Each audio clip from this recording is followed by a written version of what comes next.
Now, I think if you guys keep it with the news, particularly here in the United States, I know I have a lot of international followers, so they might not keep up with U.S. news. Excuse me.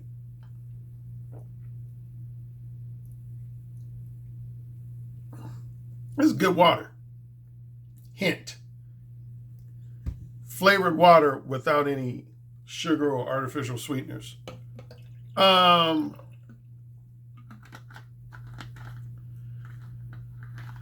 the number one thing that went viral on Twitter yesterday. Now, first of all, most of you should know about my four modes of verbal communication.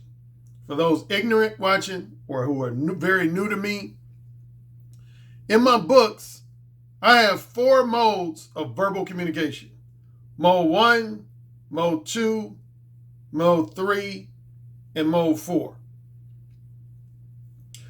The quick gist of each one: mode 1, and I already covered in my last video, I actually have four variations of mode 1 behavior, which is mode 0, mode 1 hardcore, conventional mode 1, and mode 1.5. But mode 1 is when your verbal communication style centers around being upfront, specific, and straightforwardly honest with women about your romantic or strictly sexual desires, interests, and intentions. That's mode 1. In a nutshell, mode 1 is when your verbal communication style centers around being upfront, specific, and straightforwardly honest about either your desire for long-term monogamous sex, long-term non-monogamous sex, short-term monogamous sex, or short-term non-monogamous sex. Any one of those four you're interested in, you're upfront, specific, and straightforwardly honest about it. That's mode 1. Mode 2.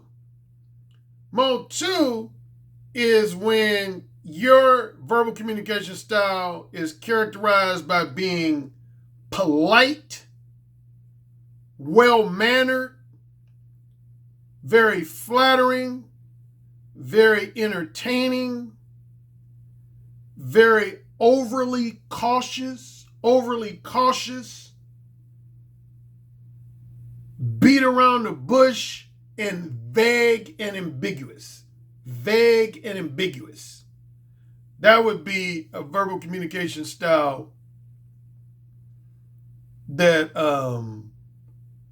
at minimum, the best example mode 2 would be if you met a woman and you spent at least the first 10, 15, 20, 30 minutes of the conversation just engaging her in flattering, entertaining small talk.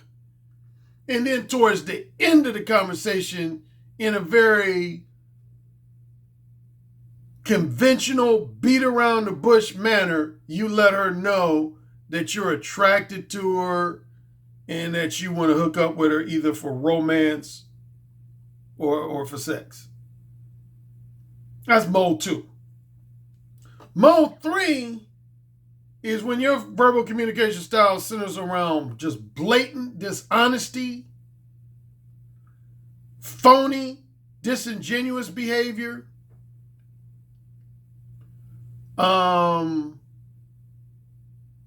cowardly behavior, blatantly misleading and manipulative behavior.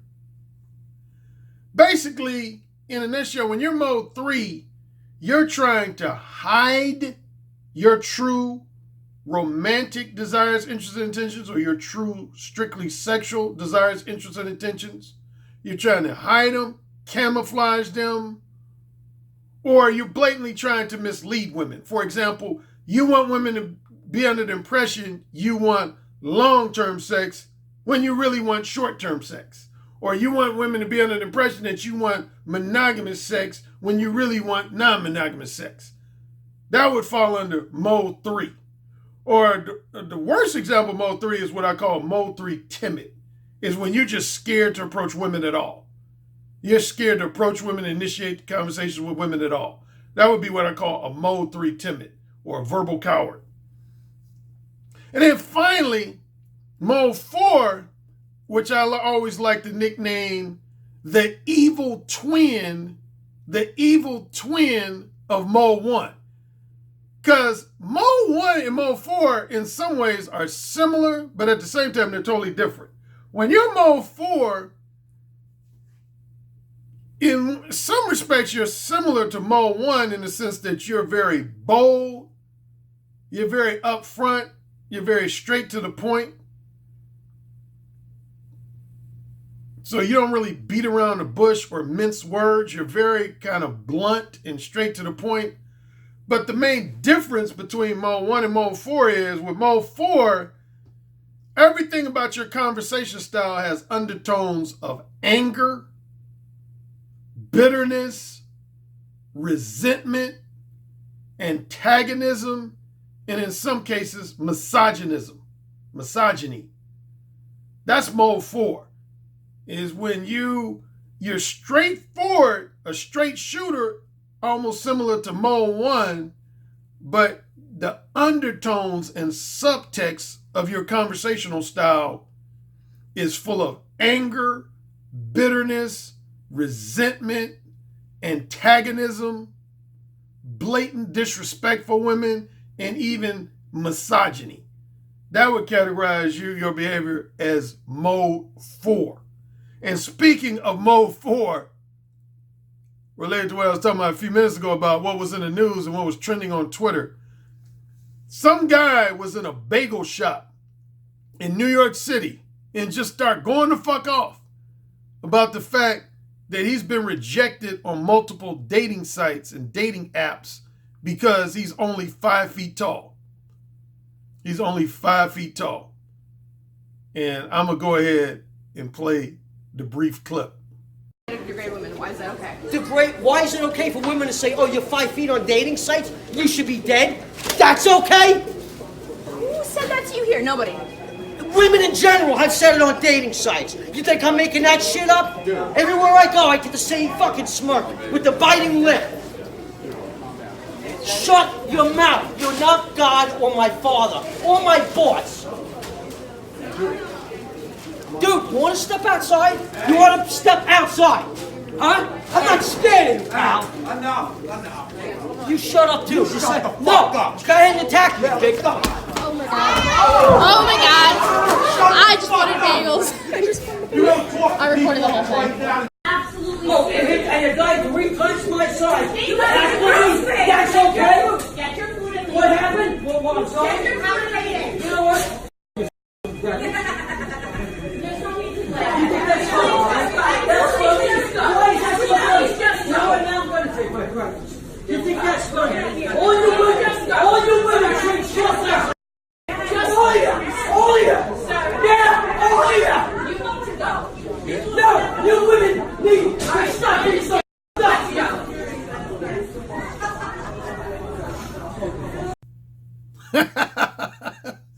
Man, I'm trying to think if I've ever in my own life seen a guy do something similar to that.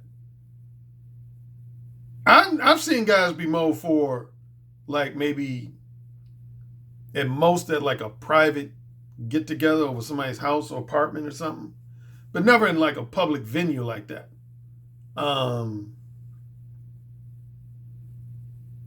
Yeah. So anyway, of course, a lot of my followers have asked me my opinion on his behavior. I had 2 or 3 guys ask me on Twitter, Alan, what mode is this? Well, if they got my book, they should have known what mode was that. So anybody asked me, Alan, what mode is this? They should know. That's mode 4. Plain and simply, that's mode 4. That guy was mode 4. Again, man, anytime you're straightforwardly honest about your thoughts, your opinions, and even more so your ill feelings towards women, that's mode 4. Anytime you're straightforwardly honest about your negative opinions on women, you straightforwardly honest as it relates to like insults against women, personal jabs against women, and just stuff that's generally like negative. That's mode 4.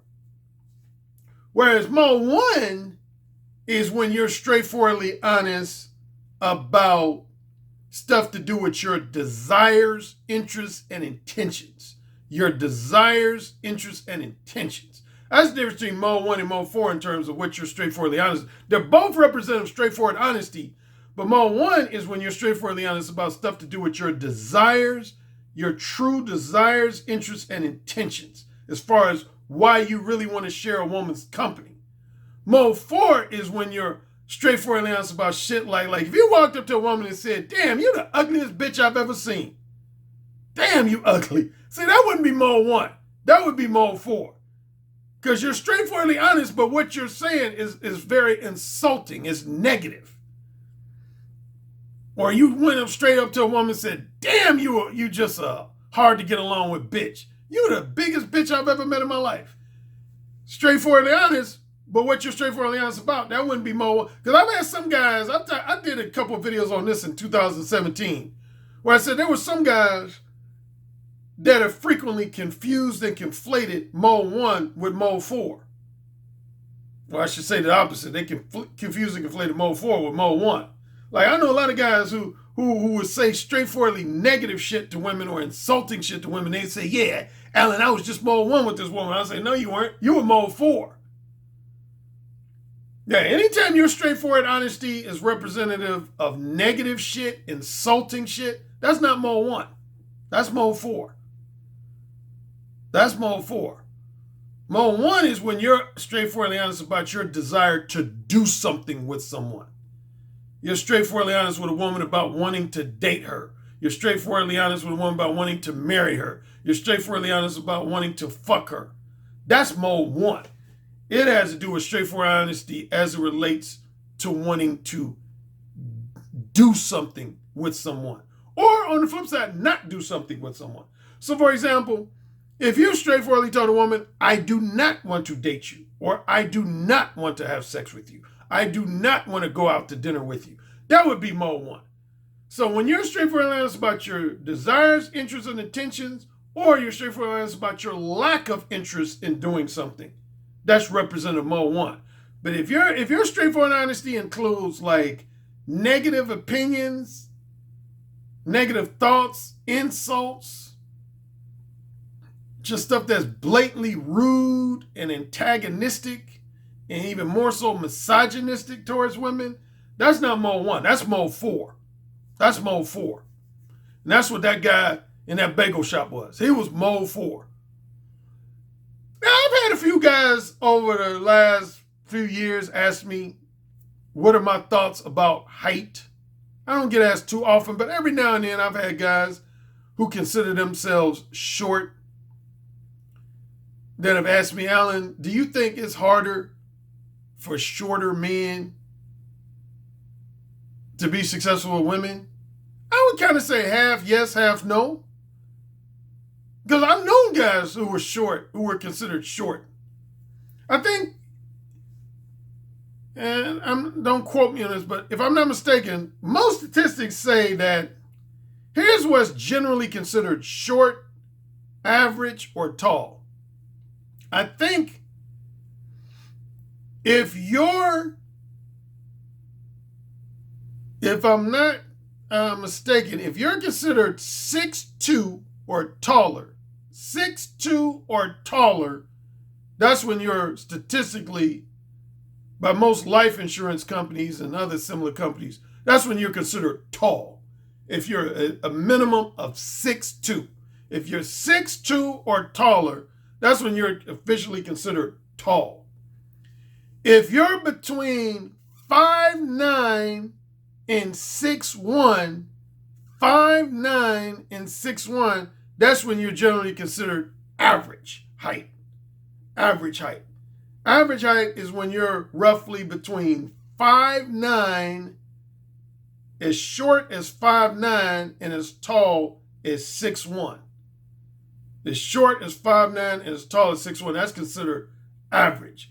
And if you're 5'8" or shorter, 5'8" or shorter, you're technically considered short.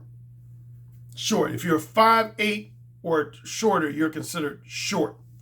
Again, that's based on, I want to say, life insurance companies, doctors' offices, that type of thing. So those are 3 general categories of height. Short, 5'8" or shorter. Average is 5'9" to 6'1". And tall is 6'2" or taller. I would fall into the average height. I am average. I am 5'11". Well, if I'm being real honest, I'm actually a little bit shorter than that. Do you know, I think I told this story on YouTube once and on Blogs I read 2 or 3 times. Do you know I had an incident? I'm going to go and tell this quick story. Speaking of height, I once visited this woman in Cincinnati who was actually the cousin of a close friend and fraternity brother of mine. And it was weird because we had met at a wedding. She was cool at the wedding. That's when we exchanged numbers. Then we got on the phone. We had about, 10, 15 phone conversations. Most of them were cool. Even some of them included phone sex. Then I went to visit her in Cincinnati. She lived in Cincinnati, Ohio. And she was just in this bitchy mood. Even her girlfriend who was there when I first got there started criticizing her and saying, damn, girl, what's wrong with you? Why are you acting like a bitch? But anyway, skipping over miscellaneous details, at one point during my visit, she said, how tall did you tell me you were again? And I said, 5'11". She said, you are not 5'11". You are not 5'11". I said, yes, I am. She said, no, you're not. I never in my life had a woman get into an argument with me about my height before. Until this is probably the one and only time I've ever had a woman try to argue with me about my height. She's like, you are not 5'11". I said, yes, I am. This woman literally invited me to go in the kitchen. I was dumb enough to go in there with her. She pulled out I don't have one in front of me, but you know, one of those construction worker type tape measures? She pulled out like a construction worker type tape measure and literally proceeded to measure me. My brother told me a couple days later, he said, bro, at that point, I would have had to just turn around and drive back home, even though I knew you drove a few hours. Because, you know, I'm living in the Chicagoland area, so from Chicagoland area to Cincinnati, that's about shit. About a 4, I'd say roughly about a 4, maybe 4.5 hour drive. But my brother, he was like, dude, at that point, I want to just turn around and walk the fuck out. He said, I ain't going to let no bitch measure me. But she measured me. And it turns out by her measurement, and technically I already knew this, I wasn't quite 5'11", but I was taller than she said. She said she thought I was 5'9", maybe 5'9.5". And it turned out I was 5'10", and either 5'10" and 5/8 or 5'10" and 3/8. Like roughly about 5'10" and 3/4 of an inch or just under 5'10" and 3/4 of an inch. I always just say on my license, I say 5'11". But yeah, technically I'm about more like 5'10" and 3/4 of an inch. And yeah, man, and after she measured me, I said, yeah, bitch. Yeah, I literally called her bitch. I said, yeah, bitch, now what? Now what? You got any other doubts about me and shit? As far as measurements and shit? It shows you. And see, I know some young brothers out there, see, that's what black women do, Alan. Even though I didn't mention that she was black, but yeah, she was black. But that's what young brothers be like, see, that's why I don't fuck with black women, man. They want to measure your ass and shit. Yeah, that's one time in my life, man, I've had a woman measure me, man. Gonna tell me she didn't believe I was 5'11", that she thought I was 5'9" or 5'9.5". But no, I was gonna say, I've known guys who were considered short that have been successful. I off the top of my head, I had an ex-roommate in Los Angeles, brother named David. We lived together. This is the same guy who I mentioned a few videos ago when I was talking about guys who have complimented me on my verbal seduction skills and my erotic dirty talk skills. And I mentioned I had a roommate who eavesdropped a couple times on me having phone sex and ended up giving me props on it. Well, that was this guy named David. He was my ex-roommate in Los Angeles. David was about either 5'7" or 5'8". He was somewhere between 5'7" and 5'8". He used to pull a lot of women. And specifically, fine women. Now, he didn't date that many black women. Here I go with the black issue again. He didn't date that many black women. He used to hook up with a lot of Hispanic women. That was his preference. He liked Hispanic women. He hooked up with a couple of Asian women. He did have at least two black women that I know of that he hooked up with. They were all good looking. Like right now, he's in a relationship with a Caucasian woman. He lives in a real nice area, LA. If you're familiar with Southern California, there's an area called Redondo Beach. Real nice. All that area is nice, like the South Bay area, Hermosa Beach, Redondo Beach, Newport Beach. What else is down there? Manhattan Beach. That's a nice area, man. I would move down there. Now, speaking of that, I got to quickly say, I was kind of fucked up with all these earthquakes they had in Southern California. Because as most of my followers and clients know, man, I was actually leaning towards moving back to LA within the next year or two. I was seriously leaning towards moving back to LA within the next year or two, man. But damn, man, they had 2 earthquakes 2 days in a row. They had 2 earthquakes 2 days in a row. That shit kind of fucked me up, man. And I ain't gonna lie, man. Now I'm debating on whether or not I want to move back to Southern California now, man. I don't want to be around no fucking earthquakes because earthquake shit can fall on you. That's what I don't like about earthquakes is that shit. Number one, if you're at home, shit can fall on you. Like your whole building can fall on your ass. If you're out and about and say you drive and you could be on a highway and the highway could just crumble. I mean, literally, you could be on a highway, particularly an elevated highway, and the shit could just crumble, man. I ain't trying to have that happen to me. No. So I got to think hard about going back to LA now. But if I was, I already mentioned in one video, my favorite area is the Hollywood Hills area. My second favorite area of the general LA area is the South Bay area. Again, which includes Manhattan Beach, Redondo Beach, Newport Beach, Hermosa Beach. But yeah, that's where my ex-roommate Dave, that's where he lives, in Redondo Beach.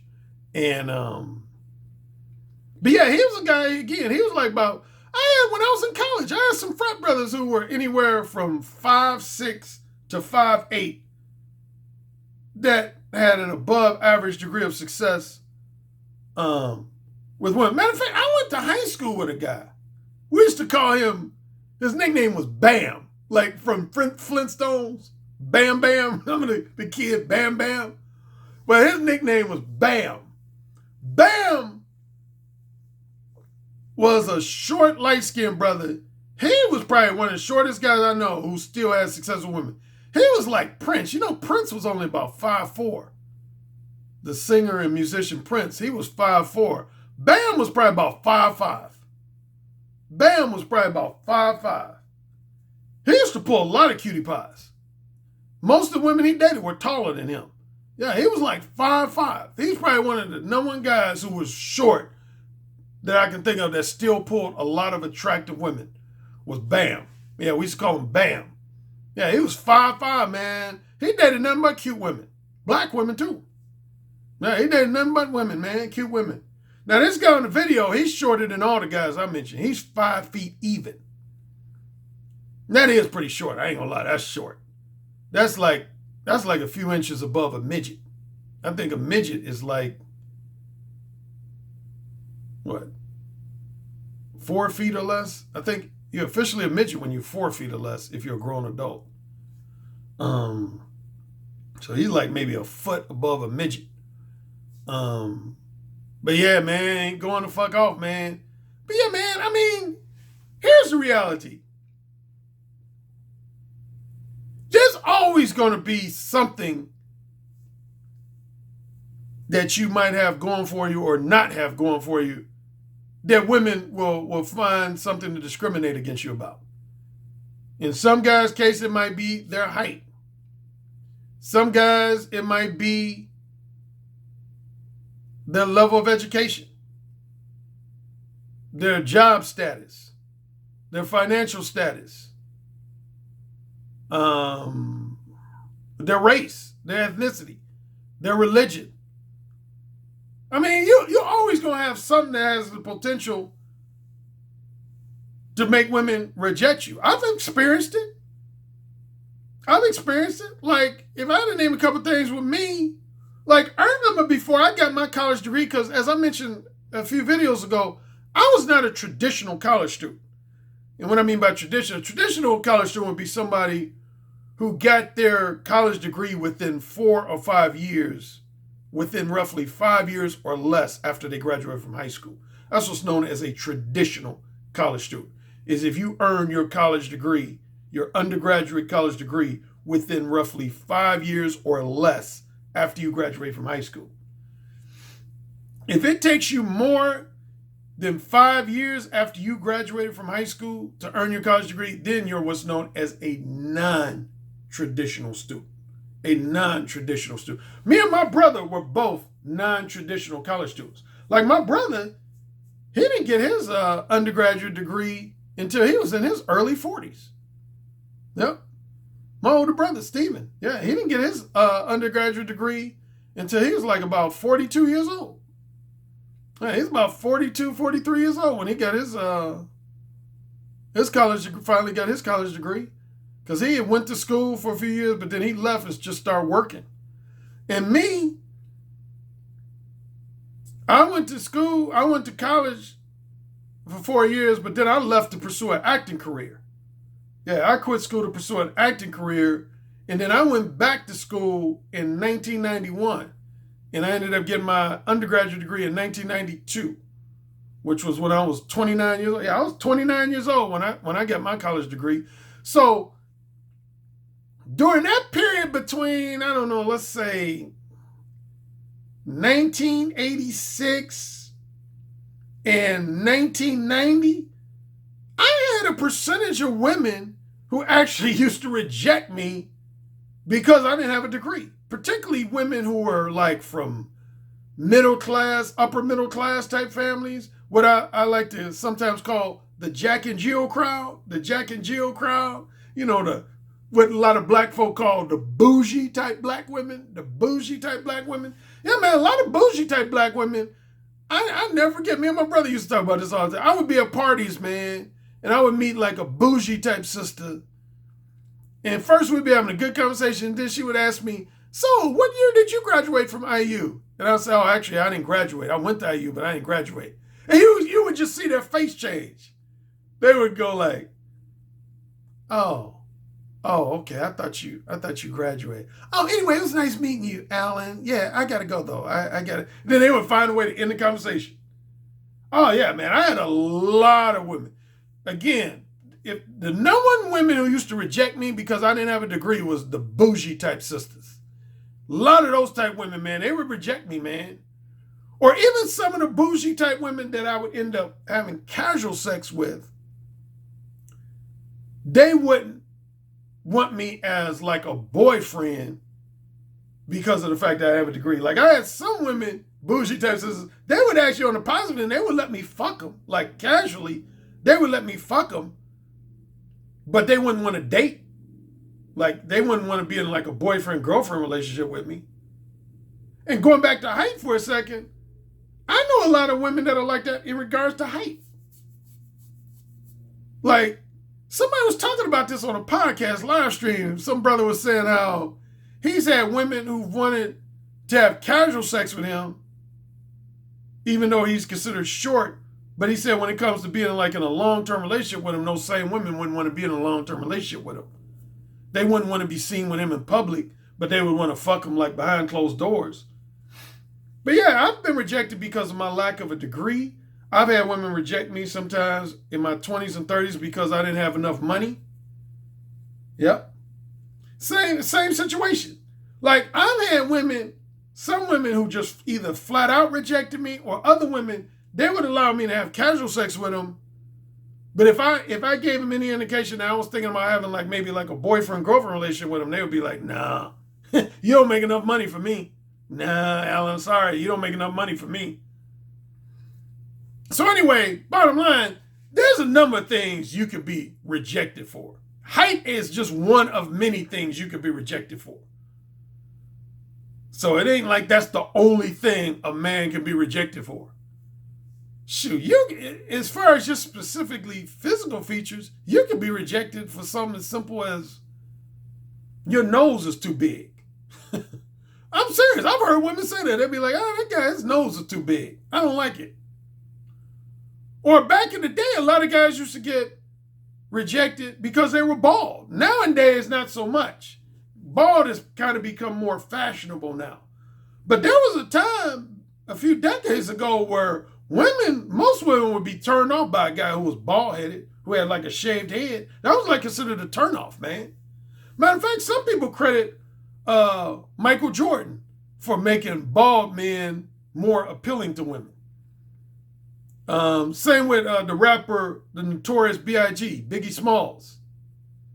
A lot of people say he made fat dudes more appealing to women. Because back in the day, like when I was young, man, if you was fat, you couldn't pull no women. Real talk. If you was fat, you wasn't going to pull no women. Whereas I know guys who are fat today that still have pulled women.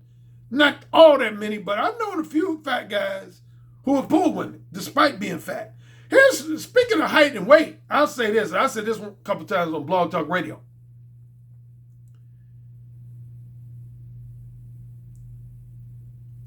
You can get away with being overweight the taller you are. Generally speaking, I would say that. The taller you are, the more you can get away with being overweight. The shorter you are, it's hard to get away with being overweight when you're short. I would say the shorter you are, the more important it is for you to have a slim, lean, athletically proportioned physique. The shorter you are, generally speaking, there might be exceptions here and there. Generally speaking, the shorter you are, the more important it is for you to have a slim, lean, athletically proportioned physique. And the taller you are, the more you can many times get away. Like I remember I knew this brother, he was a bouncer in Vegas. He was about 6'3", 6'4", and he was what most people would call fat, but he used to pull a lot of bad bitches, man. This brother used to pull a lot. I'm talking about like eights. He used to pull none but 8s, 9s, and 10s. And he had like a stomach and everything. He was like a fat dude. He wasn't obese, but he was fat. At minimum, I would say he was heavy set. If not flat out fat, he was heavy set. But he was about 6'3", 6'4". Like looking like I would compare him to like maybe an NFL lineman. He was like an NFL lineman looking type motherfucker. Offensive lineman type looking dude. And he used to pull a lot of bad bitches, man. Women don't mind you being heavy set or fat if you tall. But the shorter you are, you can't be short and have a big ass pot belly. Like if you're 5'7" and you got a big ass pot belly, you're gonna have like the dude in the video. The dude in the video I played. See, he was both. Not only was he just short, but he was real fat. He had a big ass pot belly, man.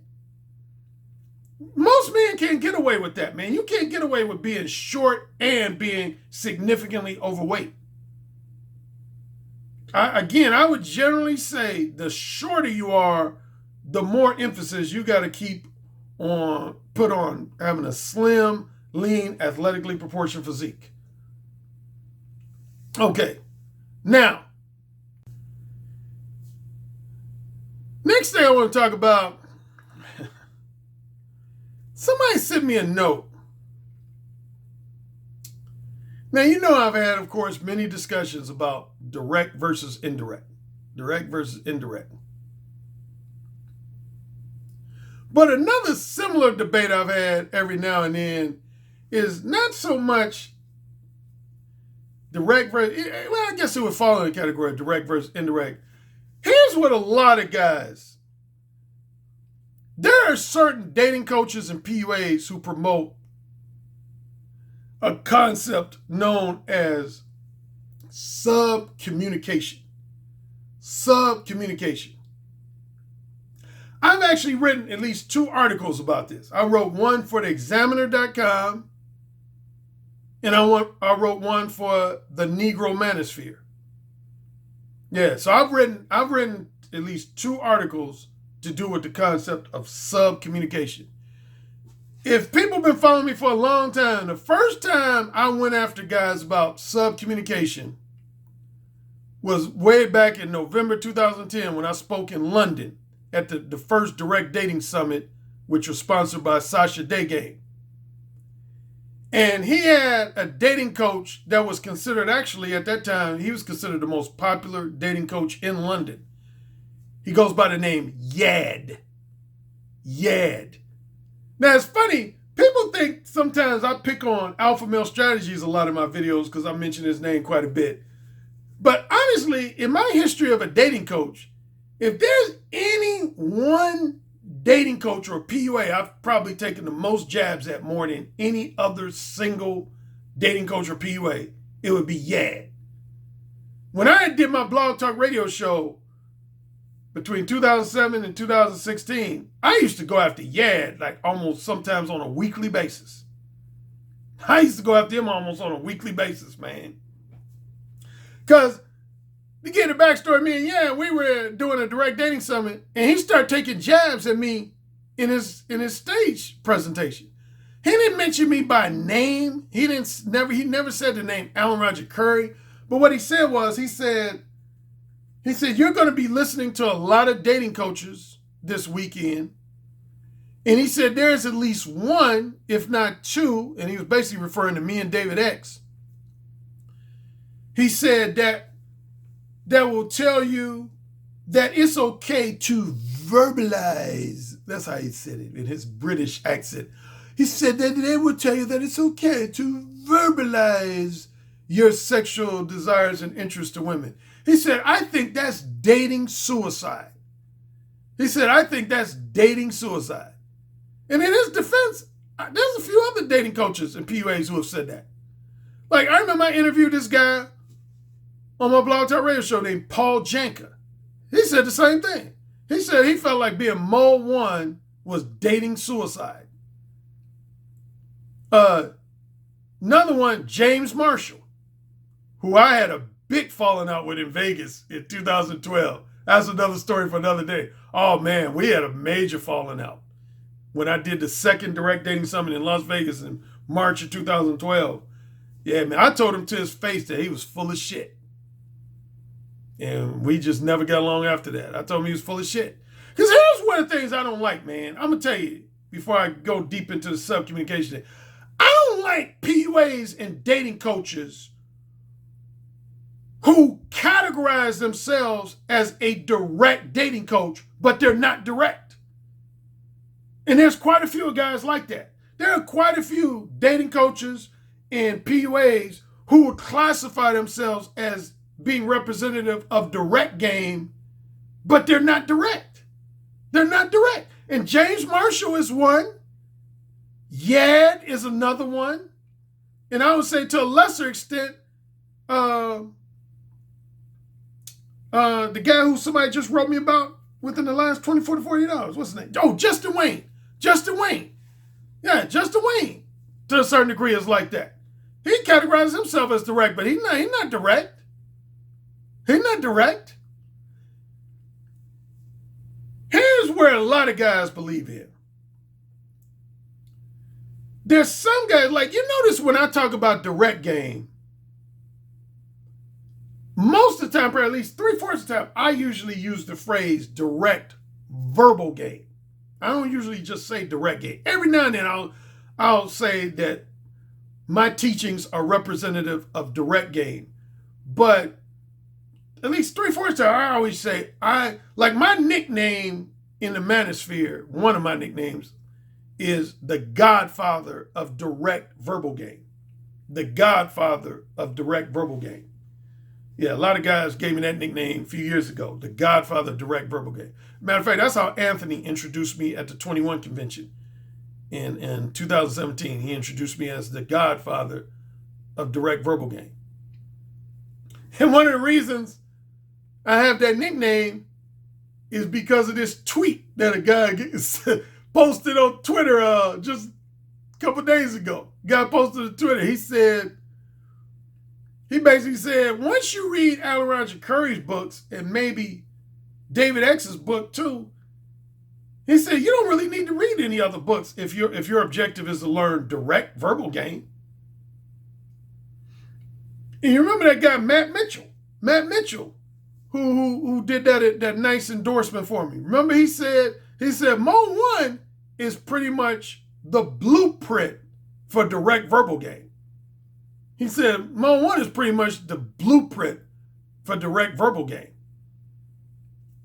And like going back to Sasha Day game, I remember back when we were in London. I mentioned this before. Sasha Day game, he pretty much said, Alan, he said, man, your brand, your Mode 1 brand, he said, you pretty much cornered the market on direct game, man. He said, now indirect game, he said, I don't think anybody can corner the market on that because there's so many different variations of it. So he said, I don't know if it would be possible for any one person to quote unquote corner the market on indirect game.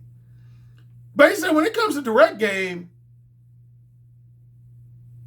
he said, I would say, first he said you and David, but then he even more so said me. He said, I think you and David X, and he said even more so you pretty much cornered the market on direct game, man. He said, you covered so much, your explanations are so specific, so detailed, and so thorough, that he said, if anybody else was to come out with a book about direct verbal game, they would essentially just look like they're copying you. Most people who are familiar with your shit, they just gonna say, oh, he's copying off of Alan. He's copying off of Alan Roger Currie. That's all he's doing. He copying off of, matter of fact, quick story. I was listening, this was a few weeks ago, not that long ago, about maybe 3 or 4 weeks ago. One of my followers sent me this link to this young brother. He's not well known in the manosphere, he's not even well known in the black manosphere. But he's on YouTube, I'm not gonna say his name. But his videos only average about maybe 200 to 300 views per video. But there was this young brother, man, talks kind of half street, but half articulate. And he was simultaneously complimenting me and hating on me. It was funny. I'm always amused when people do that. He wasn't flat out hating on me, but he wasn't flat out showing me love, respect, and kudos. He's kind of right on the borderline. He was kind of 50% hate. His hate on me was lighthearted, though. I'll say it was lighthearted. It wasn't serious. It was lighthearted. Here's what he basically said. He said, man, he was talking about direct game. He said, man, have y'all ever, he said, I don't know if a lot of y'all read books, but he said, if y'all ever had some experiences and you get to the point where you say, man, I want to write a book about some of my experiences, but then you read another guy's book and he's almost covered all of your experiences to the point where if you came out with a book talking about your experience, people going to be like, oh, you just copied off of so-and-so. He said, man, that's how I feel about Alan Roger Currie. He said, that's how I feel about Alan Roger Currie, man, because he said, man, I'm all about like being direct with women and just telling them straight up that I'm trying to fuck. And he said, I've had quite a few experiences related to direct game. He said it got to the point where after sharing my experiences with friends, some of my friends said, hey, man, you should write a book about some of your experiences, using direct game with women. So he said, just when I was on the verge of writing a book, one of my other friends said, hey, man, you need to check out Alan Roger Currie's book, Mode 1, and then you got another book called Who Said Again, Apostrophe of Sex. He said, man, after I read Alan Roger Currie's shit, man, he said, I was like depressed. He said, because he said, that nigga done covered everything. He said, that nigga done covered everything, man.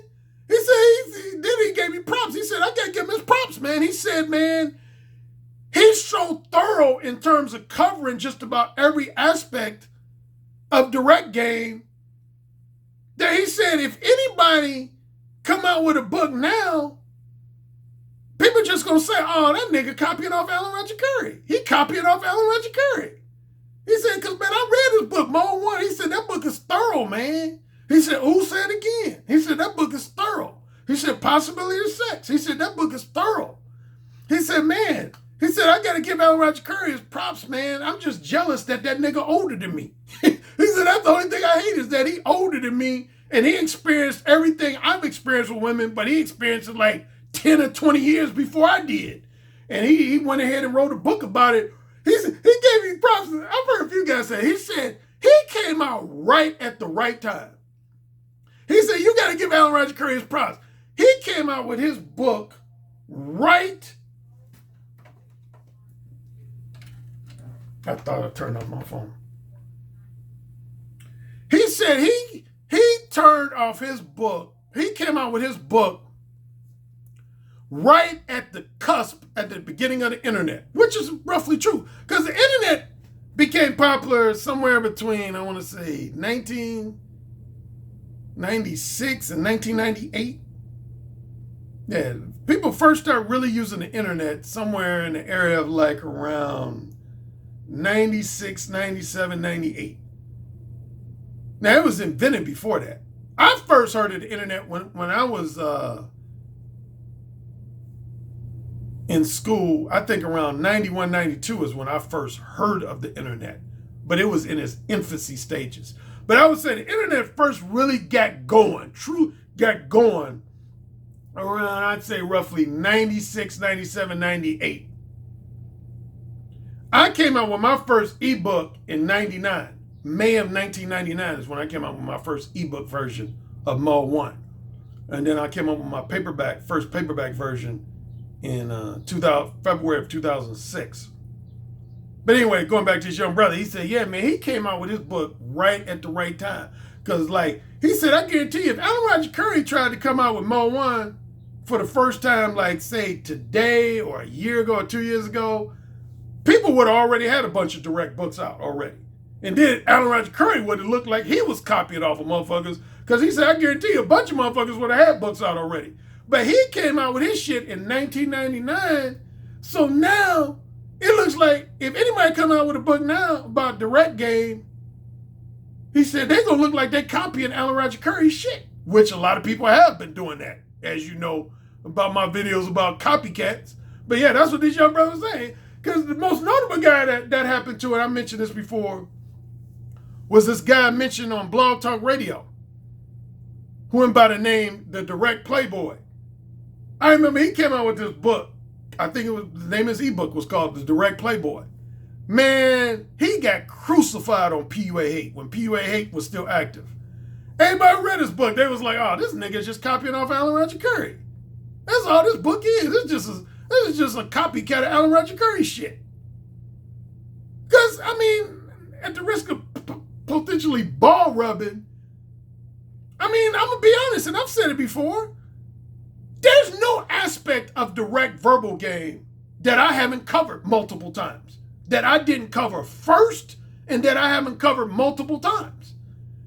Now, again, like Sasha said back in 2010, when it comes to indirect game, there's so many different directions you could go with indirect game that no one person can ever monopolize describing and explaining indirect game, because there's just too many variations of it. But when it comes to direct verbal game, ain't nothing anybody can talk about to do a direct verbal game that I did not talk about first, and I haven't talked about multiple times in my books, ebooks, paperbacks, audiobooks, audio podcasts, video podcasts, and coaching sessions. It ain't nothing you can talk about to do a direct verbal game that I haven't covered 100, if not 1,000 plus times. Nothing. And that's why that guy put that tweet up. That's why that guy said what he said in that tweet. He basically was like, if you're looking for direct advice on direct verbal game, you don't need to go further than Mo 1, Who Said Again, and David book. David X book, Be Relentless. I read his book, David X's book. That's pretty good. People have asked me about what's the main difference between me and David X. Without getting too lengthy, David X thing is this. He doesn't really so much teach men to be direct as much. He has, just like I have my 4 modes of behavior, that's what my first book centers around. David X centers around 2 rules. He has 2 rules that his teaching center around. His number 1 rule is you should not give a fuck what women think about you and your behavior. And number 2, you should never put the wants and needs of a woman above your own wants and needs. You should always treat yourself like you're the most important, the number 1 priority in any relationship you have with a woman. And David X's basic attitude is, if you don't give a fuck what people think, and you always put yourself first, you will naturally be direct. You won't have to force yourself to be direct. You will naturally be direct. That's it. That's basically the gist of David X's teaching. His attitude is, I don't believe you should so much try to be direct as much as you should just train your mind to just not give a fuck what women think about you and what they think about the way you carry yourself, the way you express yourself. He basically believes you should just not give a fuck what women think about you, number one. And number two, you should never put women's wants, needs above your own wants and needs. You should make yourself the top priority. And he's basically like, if you follow those two rules, your manner of verbal expression will naturally be direct. It will naturally be direct. So that's basically the gist of David X's teachings. But now, going back to the here's the basis for subcommunication. In real simple terms, subcommunication represents when guys believe in being verbally indirect, but non-verbally direct. Verbally indirect, but non-verbally or physically direct. Here's one or two examples. And again, I wrote 2 articles about subcommunication. One in the examiner.com and one in the Negro Manosphere. And 1 or 2 examples would be of using subcommunication. Let's say I'm at a party and I'm talking to a woman. And let's say we spend 5 or 10 minutes just talking about general shit. And then at some point I look at dead in the eyes and I say, hey, young lady, would you like to come back to my place and maybe I'll fix you a meal, fix you a hot meal, maybe a nice hot dog, big juicy hot dog that you can put in your mouth and you can have all that meat in your mouth. And then as I'm saying this, I'm maybe caressing her hand or caressing her forearm or rubbing on the lower half of her back. And I'm like, yeah, so you want to come to my place and eat that hot dog, have that meat in your mouth. And let's say she says, yeah, that would be nice. Okay. See, that would be an example of subcommunication. That would be an example of subcommunication. Did I verbally directly tell the woman, hey, I want you to come back to my place so we can fuck? No.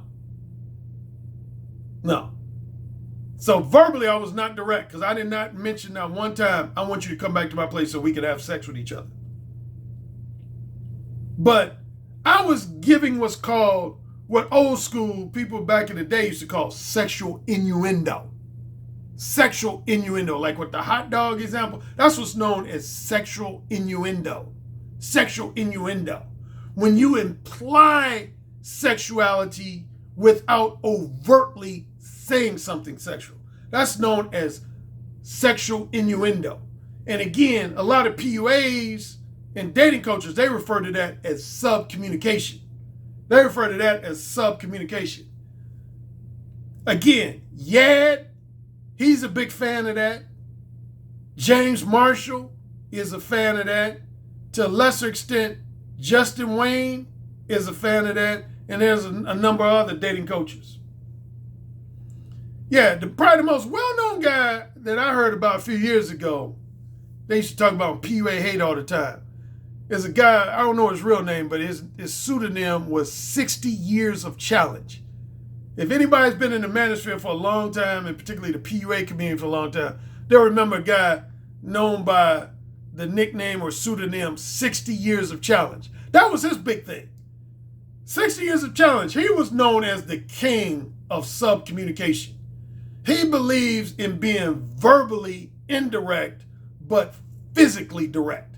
He believes that you should never talk to a woman overtly or directly about sex. But when it comes to the nonverbal shit you do and the physical shit you do, you should do stuff like softly caress a woman's hand, caress their arm, caress the lower part of their back, their thigh. Without getting too lengthy, here's my issue with the weakness. Well, no, since people say I'm starting to get lengthy in my free portion again, I'm going to save this for my Patreon exclusive portion. So I'm going to tell you my Patreon exclusive portion why. I'm going to go into specific detail why subcommunication is not a good thing. So instead of telling that on the free portion, I'm going to tell that in my Patreon exclusive portion. Also, speaking of Patreon, if you're a Patreon subscriber, $5 or higher, I have a live stream today at 4 o'clock p.m. Eastern. Join me then.